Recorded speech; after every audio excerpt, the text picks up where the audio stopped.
pendengar semua, selamat datang di podcast Ta Q3. Kita Gomayu Mangtri. Bersama saya Ana Agung Ayu Darani Pratnya Dewi dengan NPM 20310121412 bersama dua rekan saya Kasita Maria Putri Valia Beria dengan NPM 202210122005 dan juga saya Niko Mangtri Permana Dewi dengan NPM 20221012121581. Kali ini kita akan membahas topik yang sangat relevan dengan kondisi bangsa kita saat ini, yaitu membangun ekonomi berkeadilan melalui penegakan hukum ekonomi nasional. Topik ini sangat penting karena kalau kita bicara tentang kemajuan ekonomi Indonesia, kita nggak bisa lepas dari aspek hukum. Hukum bukan cuma mengatur, tapi juga menentukan arah agar ekonomi berjalan dengan adil dan seimbang. Nah, tapi ini menarik banget nih karena kita sering berbicara tentang ekonomi tumbuh tapi belum tentu adil. Disinilah peran ekonomi itu sangat penting. Aku setuju banget. Selama ini kita sering melihat bahwa pertumbuhan ekonomi Indonesia memang cukup tinggi, tapi sayangnya belum sepenuhnya berbanding lurus dengan pemerataan kesejahteraan. Disitulah peran hukum ekonomi jadi penting. Betul banget Tita, banyak orang melihat ekonomi dari sisi angka pertumbuhan, ekspor, investasi, tapi lupa bahwa sistem hukum yang kuat hasilnya bisa timpang. Jadi, hari ini kita bahas bagaimana penegakan hukum ekonomi bisa menjadi kunci untuk mewujudkan keadilan dan kesejahteraan masyarakat. Baik, kita mulai dulu dari dasarnya ya. Kak Tita, sebagai mahasiswa hukum pasti sudah akrab banget dengan istilah hukum ekonomi nasional. Bisa dijelasin lagi nggak secara akademis, apa sih sebenarnya makna dari hukum ekonomi itu? Tentu, Ayu. Jadi, secara konseptual, hukum ekonomi nasional adalah keseluruhan peraturan hukum yang mengatur kegiatan ekonomi suatu negara dengan tujuan untuk mencapai kemakmuran rakyat. Hukum ekonomi menghubungkan dua bidang besar hukum dan ekonomi sehingga segala aktivitas ekonomi memiliki dasar hukum yang pasti.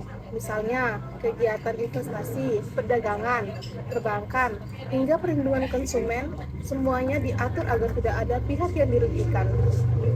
Kalau kita hubungkan dengan konstitusi, pasal 33 UUD 1945 menegaskan bahwa perekonomian disusun sebagai usaha bersama berdasarkan asas kekeluargaan dan cabang-cabang produksi yang penting dikuasai oleh negara untuk kemakmuran rakyat. Jadi, disinilah terlihat hubungan erat antara hukum ekonomi dan kesejahteraan sosial. Setuju banget Tita, dari sisi sosial dan ekonomi, hukum itu seperti pagar pembatas sekaligus pelindung. Kalau tidak ada aturan yang jelas, maka pasar bisa dikuasai oleh kelompok tertentu. Akibatnya ketimpangan makin besar. Nah, ini menarik. Jadi, hukum ekonomi bukan sekedar kumpulan pasal dan undang-undang, tapi juga menjadi alat untuk memastikan agar kegiatan ekonomi sejalan dengan nilai keadilan sosial. Sekarang, kita masuk ke inti pembahasannya aja ya. Bagaimana sih sebenarnya penegakan hukum ekonomi bisa menciptakan ekonomi yang berkeadilan?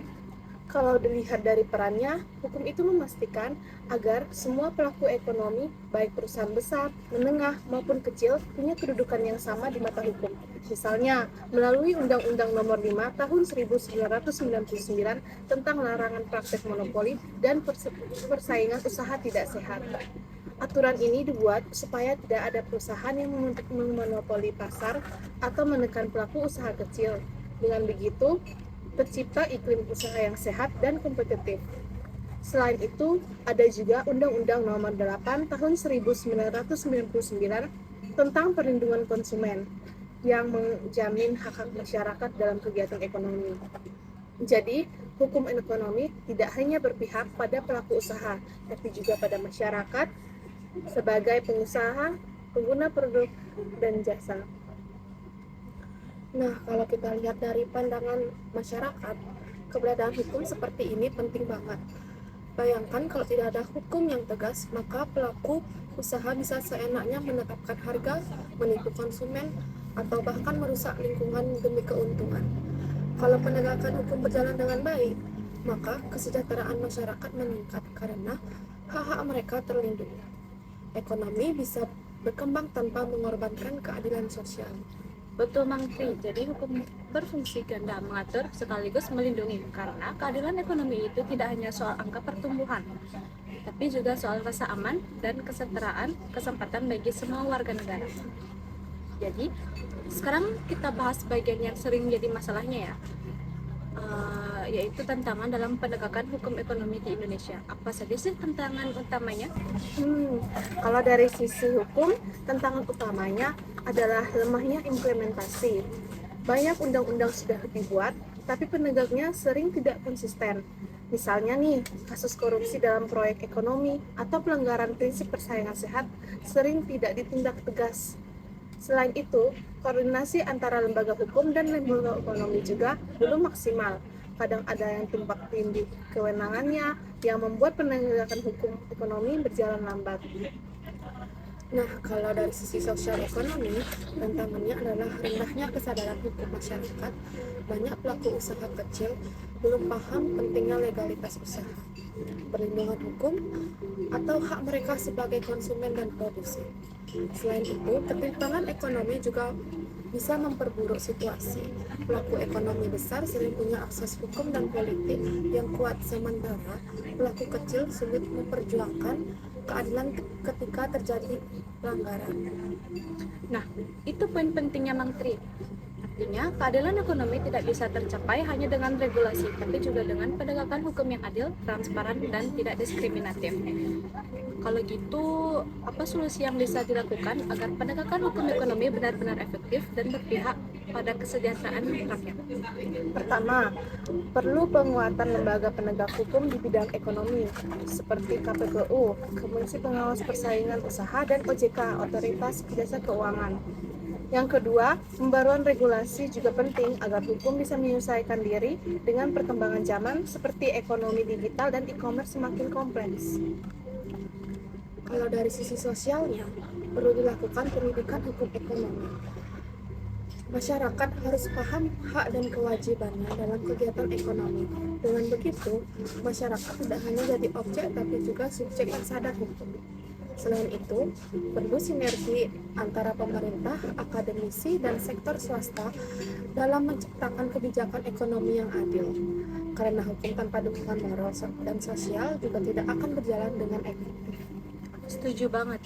Jadi, membangun ekonomi berkeadilan itu harus dilakukan dari dua arah, dari atas melalui kebijakan hukum dan dari bawah melalui kesadaran masyarakat.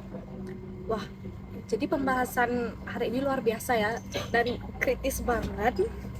Dari tadi kita sudah bicara mulai dari konsep hukum ekonomi, peran hukum dalam keadilan ekonomi, sampai tantangan dan solusi yang bisa dilakukan. Kalau boleh disimpulkan, bagaimana pandangan kalian tentang hubungan antara hukum ekonomi dan kesejahteraan masyarakat? Bagi saya, hukum ekonomi adalah instrumen penting untuk mewujudkan keadilan sosial. Tanpa hukum yang kuat, ekonomi hanya akan dikuasai oleh pihak yang punya modal dan kekuasaan. Jadi, penegakan hukum di ekonomi di Indonesia yang adil akan membawa manfaat langsung bagi masyarakat. Kalau menurut saya, hukum ekonomi itu seperti pondasi bagi rumah yang bernama kesejahteraan. Tanpa pondasi yang kuat, bangunannya akan mudah runtuh. Maka dari itu, penegakan hukum harus disertai dengan kesadaran kolektif masyarakat agar keadilan ekonomi bisa benar-benar tercapai. Luar biasa. Jadi kita bisa simpulkan ya bahwa membangun ekonomi berkeadilan melalui penegakan hukum dan bukan hanya tanggung jawab negara, tapi juga tanggung jawab seluruh elemen masyarakat. Terima kasih banyak buat Kak Tita dan Kak Mangkri atas diskusinya hari ini, dan tentunya terima kasih juga untuk semua pendengar yang sudah menyimak sampai akhir. Sampai jumpa. Saya Gumayu. Saya Tita. Saya Mantri. Salam keadilan dan kesejahteraan untuk kita semua. Salam Horma Dewa.